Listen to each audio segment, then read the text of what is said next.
بسم اللہ الرحمن الرحیم عن انس بن مالک رضی اللہ تعالیٰ عنہ قال قال رسول اللہ صلی اللہ تعالیٰ علیہ وآلہ وسلم ثلاث منجیات خشیت اللہ تعالیٰ فی السر والعلانیہ والقصد فی الفقر والغناء والعدل فی الغضب والرضا او کما قال علیہ الصلوۃ والسلام۔ عزیزان گرامی، سابقہ نشست میں آپ احباب کے سامنے مہلکات ثلاثہ کا تذکرہ کیا تھا۔ آج کی نشست میں انشاءاللہ آپ احباب کے سامنے منجیات ثلاثہ کا تذکرہ کرنا مقصود ہے۔ پروردگار عالمین سے دعا ہے کہ میری زبان پہ کلمہ حق جاری فرمائے۔ سیدنا انس بن مالک رضی اللہ تعالی عنہ کے حوالے سے میں نے جو حضور علیہ الصلوۃ والسلام کا فرمان مبارک آپ احباب کے سامنے عرض کیا ہے، اس میں ثلاث منجیات، تین وہ چیزیں کہ جو انسان کو نجات دینے والی ہیں۔ ان میں سے پہلی چیز خشیت اللہ فی السر والعلانیہ، تنہائی اور مجمع دونوں صورتوں میں اللہ تبارک و تعالیٰ سے ڈرتے رہنا، اللہ تبارک و تعالیٰ کا خوف، اللہ تبارک و تعالیٰ کا تقوی، یہ ہم سب کے دل و دماغ میں ہر آن، ہر گھڑی، ہر وقت ہونا چاہیے۔ خشیت اور تقوی کا مطلب دل میں اللہ تبارک و تعالیٰ کی عظمت اور جلال کا ایسا خوف پیدا ہونا ہے جو انسان کو گناہوں سے روکے رکھے اور انسان کو نیکیوں کی طرف مائل کرے۔ اللہ تبارک و تعالیٰ نے قرآن کریم کے اندر سورۃ فاطر کی آیت نمبر 28 میں یہ بات ارشاد فرمائی ہے، انما یخشی اللہ من عبادہ العلماء، اللہ سے تو اس کے بندوں میں سے صرف اللہ تبارک و تعالیٰ کو جاننے والے ہی ڈرتے ہیں۔ اس آیت کریمہ سے پتہ چلتا ہے کہ اللہ رب العزت کا خشوع اور ڈر دل میں اس وقت پیدا ہوتا ہے جب انسان کے پاس دینی علم موجود ہو۔ قرآن کریم کے اندر اللہ تبارک و تعالیٰ نے ایک اور جگہ پر سورۃ الزمر کی آیت نمبر 23 میں یہ بات ارشاد فرمائی ہے، اللہ نزل احسن الحدیث کتابا متشابہا مثانی، اللہ تبارک و تعالیٰ نے سب سے اچھی بات نازل فرمائی ہے، ایسی کتاب کہ جو آپس میں ملتی جلتی ہے، ان کی آیات جو بار بار دہرائی جانے والی ہیں، تقشعر منہ جلود الذین یخشون ربہم،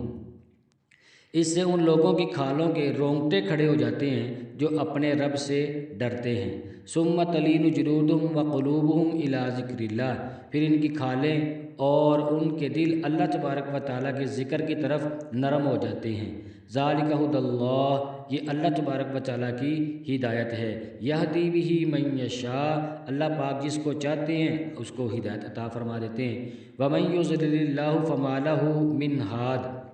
اور جسے اللہ رب العزت گمراہ کر دے تو اسے کوئی بھی راہ راست کے اوپر لانے والا نہیں ہے۔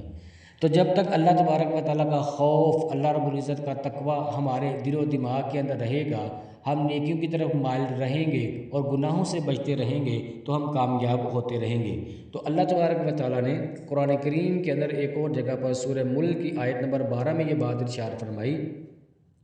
ان الذین یخشون ربہم بالغیب، یقیناً جو لوگ اپنے رب سے بغیر دیکھے ڈرتے ہیں۔ آگے اللہ تبارک و تعالیٰ نے ان کے لیے کیا انعام تیار فرمایا کہ لہم مغفرۃ و اجر کبیر، ان کے لیے بڑی بخشش اور بڑا اجر ہے۔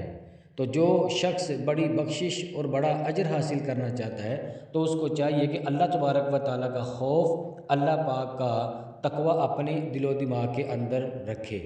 سیدنا ابو ذر غفاری رضی اللہ تعالیٰ عنہ کہتے ہیں، نبی پاک صلی اللہ تعالیٰ علیہ وآلہ وسلم نے یہ بات ارشاد فرمائی، جامع ترمذی کے اندر یہ روایت موجود ہے، اتق اللہ تعالی حیث ما کنت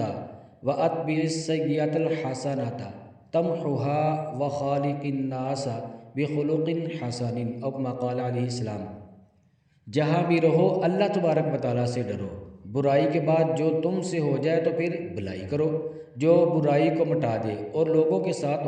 حسن اخلاق کے ساتھ پیش آیا جائے۔ تو اس حدیث کریمہ میں حضور علیہ الصلوۃ والسلام نے ارشاد فرمایا کہ جہاں کہیں بھی ہو، اکیلے میں ہو، تنہائی میں ہو، لوگوں کے اندر ہو، جہاں کہیں بھی ہو، اللہ تبارک و تعالیٰ کا خوف، اللہ تبارک و تعالیٰ کا ڈر، اللہ تبارک و تعالیٰ کا تقوی، یہ ہمارے دل و دماغ میں ہر وقت، ہر آن، ہر گھڑی ہونا چاہیے۔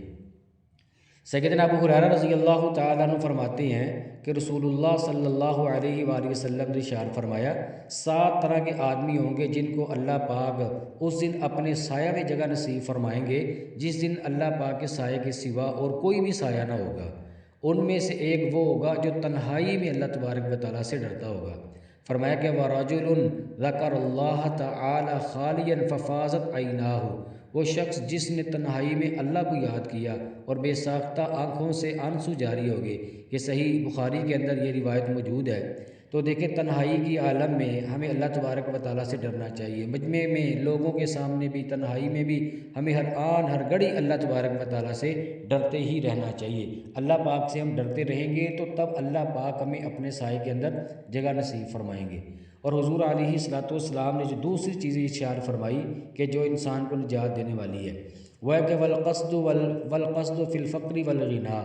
تنگ دستی اور خوشحالی میں میانہ روی اختیار کرنا،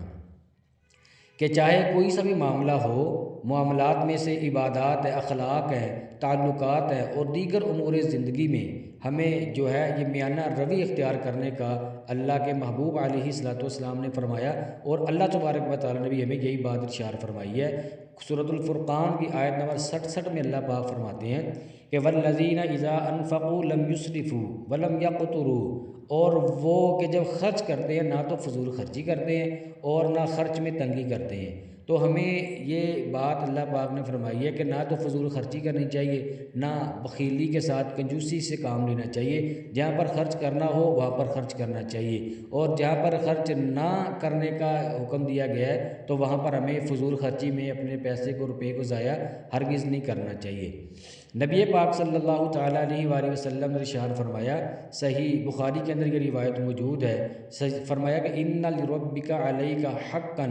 ولنفسک علیک حقا ولأہلک علیک حقا فاعط کل ذی حق حق۔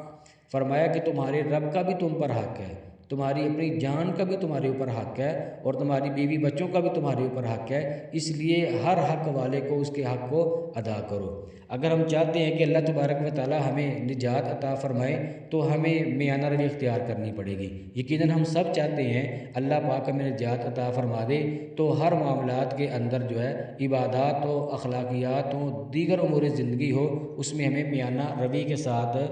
میانہ روی اختیار کرنی پڑے گی، حد سے تجاوز ہمیں نہیں کرنا پڑے گا۔ اگر میانہ روی اختیار کریں گے تو تبھی اللہ پاک ہمیں نجات عطا فرمائیں گے۔ منجیات ثلاثہ میں سے تیسری چیز حضور علیہ الصلوۃ والسلام نے ارشاد فرمائی والعدل فی الغضب والرضا، فرمایا کہ غصہ اور رضامندی ان دونوں حالتوں میں انصاف کے اوپر قائم رہنا۔ اللہ تبارک و تعالیٰ نے قرآن کریم کے اندر انصاف کرنے کے بڑے فضائل بیان فرمائے ہیں۔ فرمایا کہ وَإِذَا قُلْتُمْ فَعْدِلُوا، اور جب تم بات کرو تو انصاف کے ساتھ بات کرو، وَلَوْ كَانَ ذَا قُرْبَىٰ، اگرچہ تمہارے سامنے جس کے سامنے بات کر رہے ہو وہ تمہارے اپنے ہی عزیز و اقربا ہی کیوں نہ ہو، وَبِعَهْدِ اللَّهِ أَوْفُوا، اور اللہ تبارک و تعالیٰ کے وعدے کو پورا کرو، ذَلِكُمْ وَصَّاكُمْ بِهِ لَعَلَّكُمْ تَذَكَّرُونَ،